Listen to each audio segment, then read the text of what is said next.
اور اب جناب وابڈا کی نئی پالیسی کے اکارڈنگلی 2026 کے تحت گھروں کے اندر متعدد بجلی کے میٹرز لگانا اب ممکن ہوگا. تو یہ ایک خوشخبری ہو گئی.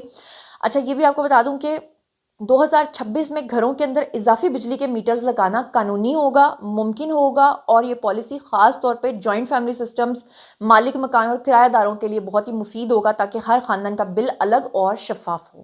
تو شکر اللہ کا کہ گورنمنٹ نے اس بات کو سمجھایا، ادروائز اگر اس چیز کو امپلیمنٹ کیا جاتا تو سب سے زیادہ میں اس کو کنڈیم کرتی، یہ غلط فیصلہ ہوتا. چلیے ہم چلتے ہیں آج کی چوتھی خوشخبری پہ. چوتھی خوشخبری یہ ہے کہ کنسٹرکشن کی وجہ سے اور ملک کے اندر بڑھتی ہوئی مہنگائی کی وجہ سے آئے روز کنسٹرکشن مٹیریل جو ہے وہ بہت ہی مہنگا ہوتا جا رہا تھا. تو اب خوشخبری جناب یہ ہے کہ ملک بھر میں جو سیمنٹ ہے وہ سستا ہو گیا ہے. اب کتنا سستا ہوا ہے، اس میں جو ریٹیل قیمتیں ہیں اس میں کمی ہوئی ہے، اور 1 جنوری ختم ہونے والے ہفتے میں مختلف شہروں کے اندر سیمنٹ کی جو فی بوری کی قیمت ہے وہ 1387 روپے ریکارڈ ہوئی ہے، جس کے مقابلے میں 0.27% اس کے اندر کمی ہوئی ہے. اور مختلف شمالی شہروں کے اندر سیمنٹ کی فی بوری جو ہے وہ 1391 روپے اس کی رقم جو ہے وہ نوٹ کی گئی ہے، اور جنوبی شہروں میں اس کی جو قیمت ہے وہ 1446 روپے ہے. اور جناب راول پنڈی، گجرانوالہ، سیالکوٹ، لاہور، فیصل آباد اور سرگودا ملتان کے اندر جو ہے یہ قیمت 1367 سے لے کے 1420 روپے تک ہے. اب آپ لوگوں نے بتانا ہے کہ آپ کے شہر میں کنسٹرکشن کاسٹ کتنی کم ہوئی ہے اور سیمنٹ کی بوری کی قیمت جو ہے وہ کتنی کم ہوئی ہے. لیکن بہرحال یہ خوشخبری ضرور تھی، لیکن یہ پراپر خوشخبری اس لیے نہیں ہے کہ جس دن لوگ یہاں پہ پراپرٹی میں انویسٹ کرنے لگیں گے اور پراپر سستی کنسٹرکشن ہوگی اس دن لوگوں کو ریلیف ملے گا. تو بہرحال اس طرف اگر ایک اچھی پیش قدمی ہوئی ہے تو ہمیں اسے اپریشیٹ کرنا چاہیے. اب چلتے ہیں آج کی 5ویں خوشخبری پہ. اچھا جی، اب 5ویں خوشخبری آپ کے ساتھ میں شیئر کرنے جا رہی ہوں، اور وہ یہ ہے کہ اسلام آباد کا جو انتظام ہے اس کے حوالے سے لوگ بڑے پریشان رہتے تھے، وہاں پر ترقیاتی کام نہیں ہو پاتے تھے. تو اسلام آباد اور اس کے گرد و نواح میں رہنے والے جو باسی ہیں ان کے لیے بڑی خوشخبری یہ آ گئی ہے کہ حکومت نے اسلام آباد کو 3 ٹاؤن کارپوریشنز میں تقسیم کرنے کا فیصلہ کر لیا ہے. اور اس میں جناب ہوگا یہ کہ ہر ٹاؤن کارپوریشن کے اندر ایک الگ میئر ہوگا، اور ہر میئر کے نیچے 2 نائب میئر ہوں گے جو کہ وہاں پہ ترقیاتی کام کروائیں گے. اور وہاں پر باقاعدہ طور پہ جو ہے وہ قومی اسمبلی کے 3 حلقوں کی بنیاد پر 3 ٹاؤنز میں تقسیم کرنے کی جو تجویز ہے، اس میں انتظامی اور مالی خود مختاری دینے کی تجویز بھی دی گئی ہے. اور سی ڈی اے کے مطابق اختیارات جو ہے وہ مرحلہ وار جو ہیں وہ تمام ٹاؤن کارپوریشنز کو منتقل ہوں گے، اور اس کے بعد جتنے بھی ترقیاتی کام ہیں وہ وہاں پر ہوں گے. اور یہ اچھی بات ہے اگر وہاں پہ ترقیاتی کام ہوتے ہیں، لیکن اگر اس طرح کے میئر اور اس کے اندر پھر نائب میئر آتے ہیں تو پھر اس میں کرپشن کے چانسز بھی بڑھ جاتے ہیں.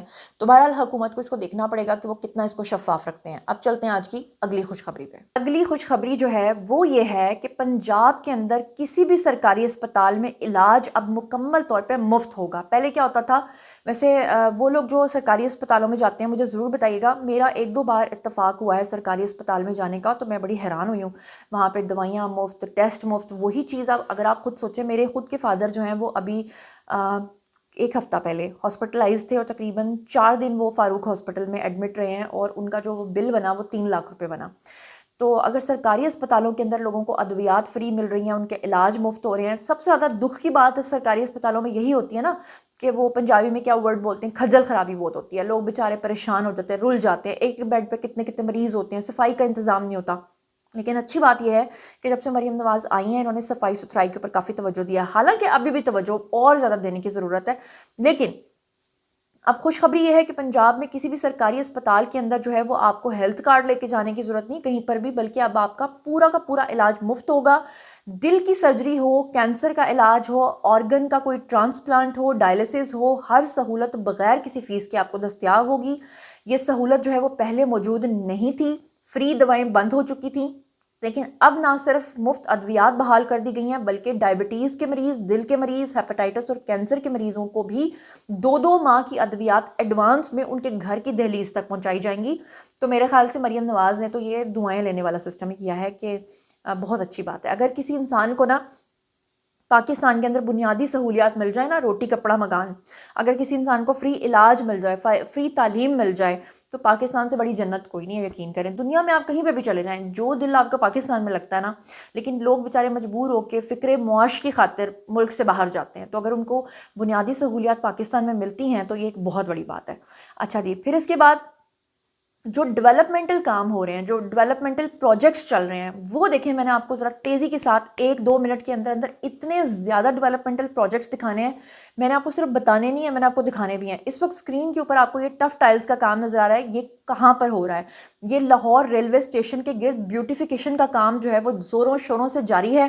پورے شہر کو صاف، شفاف، خوبصورت اور خوشگوار بنانے کے عملی اقدامات جو ہیں وہ جاری ہیں. پھر اس کے ساتھ آپ کہیں گے کہ صرف آپ اس کی بات کر رہے ہیں، پورے پنجاب کے اندر پنجابی زبان کو، جو کہ ہماری مادری زبان ہے، اس کو فروغ دینے کے لیے جگہ جگہ جو بل بورڈز لگے ہیں، جگہ جگہ جو سائن بورڈز لگے ہیں، وہ پنجابی میں نصب کیے گئے ہیں. اسکرین کے اوپر آپ کو نظر آ رہے ہیں. اوپر لکھا ہوا ہے جی آیا نو، پھر لکھا ہے میرا پاکستان پنجاب دی شان، پھر لکھا ہوا ہے موبائل چھڑ اپنی جان بچا، یعنی اور سیٹ بیلٹ لا اپنی جان بچا. اس طرح کی چیزیں جو ہیں وہ پنجابی زبان میں بڑے کلرفل انداز میں شہروں کو سجا دیا گیا ہے. اور یہ صرف لاہور کے اندر نہیں ہو رہا، یہ پورے پنجاب کے اندر ہو رہا ہے. پھر ایک جو بڑی خوشخبری کی بات ہے وہ یہ ہے کہ آپ کو پتا ہوگا کہ آج سے 4 سال پہلے مری کے اندر جب سنو فالنگ ہوئی تھی تو لوگوں کی کتنی ڈیتھس ہوئی تھیں. لوگوں نے گاڑیوں کے اندر ہیٹر آن کیے تھے اور اندر جو ہے وہ ایک گیس بھر جانے کی وجہ سے لوگوں کی ڈیتھس ہوئی تھی، کیونکہ باہر اتنی شدید سردی تھی، اتنی برف تھی کہ کوئی انتظامیہ کا وہاں پہ نام و نشان نہیں تھا. لیکن یہ آپ کو اسکرین کے اوپر ویڈیوز نظر آ رہے ہیں. اس دفعہ مری انتظامیہ نے اتنا کمال کام کیا ہے وزیر اعلیٰ پنجاب کی ہدایات کے اوپر کہ برف باری کے ساتھ ساتھ سڑکوں کو کلیئر کیا جاتا رہا ہے. پولیس جو ہے وہ باقاعدہ طور پہ گشت کرتی رہی ہے، لوگوں کو روک روک کے آگاہی دیتی رہی ہے. تو اس سے بڑی بات اور کوئی نہیں ہو سکتی. اچھا، پھر اس کے ساتھ آپ کو اسکرین کے اوپر یہ پانی دیتے ہوئے واٹر ٹینکرز نظر آ رہے ہیں. وزیر اعلیٰ پنجاب کی خصوصی ہدایت کے اوپر PHA کی ٹیم میں متحرک ہوئی ہیں اور شہر کی خوبصورتی کے لیے شاہراہوں کے اوپر پودوں کی باقاعدہ طور پہ دھلائیاں ہو رہی ہیں، سڑکیں دھل رہی ہیں، گاڑیاں کچرا صاف کر رہی ہیں، لوگوں کے گھروں کے آگے سے کچرے اٹھائے جا رہے ہیں اور لوگ حیران ہیں. اور اللہ کا لاکھ لاکھ شکر ہے، ورنہ یقین کریں کہ جو گندگی ہم پہلے دیکھتے تھے، مجھے آج بھی یاد ہے کہ لاہور اپنی خوبصورتی کی وجہ سے پہچانا جاتا تھا، صفائی کی وجہ سے. اور ایک وقت وہ بھی تھا کہ لاہور کچرے سے بھر گیا تھا. یہ جو کنال روڈز ہیں ان کے سائڈز کے اوپر جو درخت لگے ہوتے ہیں، ان درختوں کے اندر بھی کچرے بھر گئے تھے جب عمران خان کا دور تھا. اور یہ میں ایسے الزام نہیں لگا رہی ہوں، میں اللہ تعالیٰ کو حاضر ناظر جان کے کہتی ہوں. ایون کہ پہلے کیا ہوتا تھا، نہروں کی صفائی ہوتی تھی جب سردیاں آنے والی ہوتی تھیں. پھر کیا ہوتا تھا کہ باقاعدہ طور پہ روڈز کے اوپر سے کچرے صاف ہوتے تھے. لیکن جب عمران خان کا دور آیا تھا تو کچھ بھی نہیں ہوتا تھا، ایون کہ نالوں کے اوپر فلوٹ کر رہی ہوتی تھی گندگی. میں خود اس چیز کی آئی وٹنس ہوں اور میں انتہائی پریشان ہوتی تھی کہ پتہ نہیں اب اس شہر کو کوئی دیکھے گا بھی کہ نہیں. اچھا، پھر دیکھیں یہ ستھرا پنجاب کے تحت یہ گاڑیاں آپ کو اسکرین کے اوپر نظر آ رہی ہیں جو باقاعدہ طور پہ روڈز کی دھلائیاں کر رہی ہیں، صفائیاں کر رہی ہیں. پھر ہمارے جو پارکس ہیں ان کو رینیو کیا جا رہا ہے، جہاں پر باقاعدہ طور پہ لوگ جاتے ہیں اپنے بچوں کے ساتھ، اور وہاں پر خوبصورت ترین پارکس کی جو اپ گریڈیشن ہو رہی ہے خواتین کے لیے، واک کے لیے اور جم کے لیے، اور جھولوں اور کھیلوں کے میدان اور لائٹس اور خوبصورت پودوں کے ساتھ اس کو مزین کیا جا رہا ہے. تو سوچے نا کہ کتنا خوبصورت اپنا پاکستان لگتا ہے، تو کتنی دل کو خوشی ہوتی ہے جتنا صاف صفائی ہوگی، جتنی ڈیولپمنٹ ہوگی. پھر جناب یہ ایک ریشم سلیم ہے جی، انہوں نے ٹویٹ کیا اور لکھا کہ لڑکی کا یورپ، یعنی کہ وہ مریم نواز کے بارے میں کہہ رہے ہیں.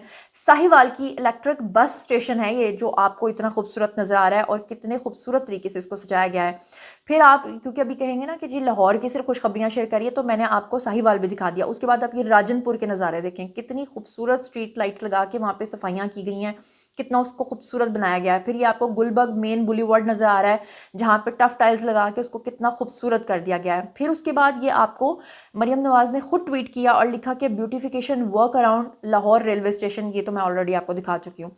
پھر اس کے بعد آپ دیکھیں کہ پورے پنجاب کی گلیوں کو مضبوط کرنا، وہاں پہ ٹف ٹائلز لگانا اور اس کی خوبصورتی کا کام شروع ہو چکا ہے. اور یہ ڈسکا کے بہترین روڈز بن رہے ہیں. یہ آپ کو ٹف ٹائلز نظر آ رہی ہیں. ویسے ٹف ٹائل کے میں اتنے حق میں نہیں ہوں کیونکہ ٹف ٹائل اور جس طرح کا ہمارا یہاں پہ سسٹم ہے اس کے اکارڈنگلی ٹف ٹائل بڑی جلدی اکھڑ جاتی ہے. لیکن پھر بھی بہرحال یہ بھی تو سوچیے کہ کسی کو تو خیال آیا. یہ مریم نواز نے ایک ٹویٹ کیا اور انہوں نے کہا یہ ایمنا آباد کا 3D ڈیزائن ہے. ایمنا آباد سے اگر کبھی آپ لوگ گزرے ہوں تو اتنا گندا بازار ہے دونوں اطراف میں، اور اگر اس کو اس طرح سے بنایا جائے گا تو اس سے بڑی اور خوشخبری کی بات کیا ہو سکتی ہے. اچھا، پھر اس کے بعد یہ اسکرین کے اوپر آپ کو پکی گلیاں نظر آ رہی ہیں اور اوپر یہ لکھا ہوا ہے کہ جی خدمت کا سفر. سکھ کمیونٹی جو سکھوں کی کمیونٹی ہے وہاں پہ ننکانہ صاحب کی گلیوں میں سیوریج کا کام ہو رہا ہے اور ان کی گلیوں کو پکا کیا جا رہا ہے. کیا اس سے پہلے کبھی کسی وزیر اعلیٰ نے اتنا کام کیا ہے؟ میں صرف PTI کی گورنمنٹ کو نہیں کہہ رہی، میں ایون کہ شہباز شریف تھے ان کے بارے میں کہا جاتا تھا کہ وہ شہباز اسپیڈ ہے، انہوں نے بھی شاید اتنا کام نہیں کبھی کیا ہوگا. حالانکہ اس میں کوئی شک نہیں ہے کہ جتنا کام انہوں نے کیا، لیکن مریم نواز نے تو میں کہتی ہوں کہ بیونڈ جا کے انہوں نے ہر چیز کے جو ہے نا جھنڈے گاڑ دیے ہیں۔ یہ وزیر آباد آپ ذرا اسکرین کے اوپر دیکھیں کہ کس طرح سے اس کو اپ گریڈ کیا گیا ہے۔ پھر اور بھی ایک بڑی خوشخبری یہ ہے کہ مریم سرکار میں جناب جنگلات کی بھی ڈیجیٹل طریقے سے مانیٹرنگ ہو رہی ہے، اور سرسبز پنجاب کا خواب جو ہے وہ حقیقت کا روپ اس طرح سے دھارا ہے کہ ان کی قیادت میں مریم اورنگزیب نے 70 سال پرانے نظام کو الوداع کہہ کے ڈیجیٹل مانیٹرنگ جو ہے وہ متعارف کروائی ہے۔ جنگلات میں آگ کے واقعات جو ہیں اس کی وجہ سے 62% کم ہو گئے ہیں، ورنہ آئے روز آگ لگ جاتی تھی جنگلوں کے اندر، اور ہمارے جنگلات کو بھی نقصان پہنچتا تھا، انوائرمنٹ کو بھی نقصان پہنچتا تھا۔ پھر اس کے ساتھ آپ یہ دیکھیں اسکرین کے اوپر آپ کو نظر آ رہا ہے پنجاب کا خوشحال کسان۔ کسانوں کے حوالے سے بات کرنا بڑی ضروری ہے، کیونکہ ہمارا جو پاکستان ہے اس میں 70% آبادی جو ہے وہ کاشتکاری سے ریلیٹڈ ہے۔ کسان کارڈ جو دیا ہے اس سے اب تک 100 ارب سے زائد قرضے جو ہیں وہ کسانوں میں تقسیم ہوئے ہیں، اور قرض کی رقم سے 47 ارب روپے کی صرف کھاد اور کھاد کی خریداری کے اوپر خرچ ہوئے ہیں، جو کہ ایک بڑی خوشائن بات ہے، جو کہ کسانوں کے لیے بہت ہی کمال کی بات ہے۔ اچھا، پھر اس کے بعد جو پینک بٹنز بنائے گئے ہیں، اس کے اوپر کراچی کا ایک شہری جو ہے جب وہ پنجاب آیا اور اس نے پینک بٹن دیکھا، 15 کا بٹن دیکھا، تو اس نے کیا کہا آپ خود ہی سن لیجئے۔ وعلیکم سر، میرا نام عبدالکبیر ہے، میں آیا ہوں کراچی سے۔ پنجاب سیف سٹی نے یہاں جو چارجنگ کا جو آپشن دیا، جو فیسلٹیز دی ہے وائرلیس اور وائرڈ چارجنگ کی، اور پھر ساتھ میں انہوں نے ہنگامی صورتحال میں یہاں پہ آپ کو ایمرجنسی بٹن بھی دیا ہوا ہے، جس کے تھرو آپ اللہ نہ کرے کوئی آپ کی مجبوری ہو جاتی تو اس کے تھرو آپ پنجاب سیف سٹی سے آپ ڈائریکٹ کال کر سکتے ہیں، ان سے بات کر سکتے ہیں، اور اگر آپ کا ان کیس کوئی فون بند ہو جائے یا آپ کے پاس کوئی آپشن نہ ہو تو آپ یہاں پہ آ کے فون چارج کر سکتے ہیں۔ اب میں ایز اے ٹورسٹ اب میں کہیں پھنستا ہوں تو میرے پاس کوئی اور آپشن نہیں ہے، تو میں یہاں پہ آ کے اس کو میں چارج کر سکتا ہوں اور ایزیلی فیسلٹیز اویل کر سکتا ہوں۔ میں یہ چاہوں گا کہ یہ اپنے کہ فیسلٹی ہمیں وہاں پہ بھی ملے کراچی میں انڈر سیف سٹی، تاکہ ہم اس کو اویل کر سکیں۔ اچھا جی، ایک اور بڑی خوشخبری آپ کے ساتھ شیئر کرنے جا رہی ہوں، وہ یہ ہے کہ جہلم کے اندر کیتھ لیب جو ہے وہ بنی ہے، جس کا قیام مریم نواز سے کے فلیگ شپ پروگرام کے تحت جو ہے وہ کیا گیا ہے، اور کیتھ لیب کا جو مقصد ہے وہ امراض قلب کے مریضوں کو کے لیے ریلیف کا ہے، کہ جن لوگوں کے دل کا آپریشن ہونا ہے یا انہیں امراض قلب کے اینجیوگرافی ان کی ہونی ہے، اینجیوپلاسٹی ہونی ہے، تو ان کو یہ سہولت یہاں پہ دی گئی ہے، جو کہ ایک بڑی ہی کمال کی بات ہے۔ اچھا، پھر اس کے بعد آپ کو علامہ اقبال پارک حاصل پور کا نظر آ رہا ہے، ڈسٹرکٹ بہاولپور ہے جی، یہاں پہ اپ گریڈیشن آپ لوگ دیکھیں۔ پھر اس کے بعد مجھ سے پوچھئے، میرا تعلق سیالکوٹ سے ہے۔ سیالکوٹ کا یہ ایک ایسا بیچارہ اجڑا ہوا پارک تھا، گلشن اقبال پارک اس کا پہلے نام تھا، آئی ڈونٹ نو اب کچھ اور نام رکھ دیا ہوگا۔ گلشن اقبال پارک ایک واحد پارک ہے بیچارے سیالکوٹ والوں کے پاس، یا پھر ایک لیڈی پارک ہے وہاں پہ، تو یہی ایک پارک ہے جس کے اندر جو ہے لوگ بیچارے جاتے تھے، اور اجڑی ہوئی گھاس اور برا حال۔ اب اس کا بیفور اینڈ آفٹر بھی اسکرین کے اوپر آپ کو نظر آ رہا ہوگا، اس کی بھی اپ گریڈیشن ہو گئی ہے۔ پھر یہ گلیوں کے اندر آپ کو صفائی کرنے والے، کچرا اٹھانے والے لوگ نظر آ رہے ہیں۔ پھر یہ ریڑھی بازار آپ کو نظر آ رہا ہے کہ کس طرح سے آج کل آپ جائیں تو وہ جو جگہ جگہ بے ہنگم ریڑیاں اور جگہ جگہ لوگ کھڑے ہوئے نظر آتے تھے، اب باقاعدہ طور پہ ایک پوری اسٹریٹ کے طور پہ وہ آپ کو نظر آتے ہیں، آپ جائیں اور ریڑیوں سے اپنا سامان خریدیں۔ پھر یہ آپ ضلع مظفر گڑھ کی کنڈیشن دیکھیں، آپ کو نظر آ رہی ہے۔ تو پھر اس کے بعد جناب یہ لیا کے اندر آپ دیکھیں، آپ کو 3D پوری ورکنگ نظر آ رہی ہے ٹف ٹائلز کی۔ گلبرگ کی کنڈیشن آپ دیکھیں تو یہ ساری سہولیات جو ہیں یہ گورنمنٹ اگر آپ کو دے رہی ہے تو اس پہ اپریشیشن تو بنتی ہے۔ آئی ہوپ کہ آج کے لیے اتنی خوشخبریاں کافی ہیں، اور ایک خوشخبری گیس سے ریلیٹڈ بھی تھی کہ گیس کی قیمتوں کے اندر بھی اب کمی ہونے جا رہی ہے، تو جناب یہ بھی ایک اچھی خبر ہے، وہ پھر اگلے کسی ویڈیو میں آپ کو بتاؤں گی۔ اسی کے ساتھ مجھے دیجیے اجازت، اپنا بہت بہت خیال رکھیے گا، اللہ نے کے بعد۔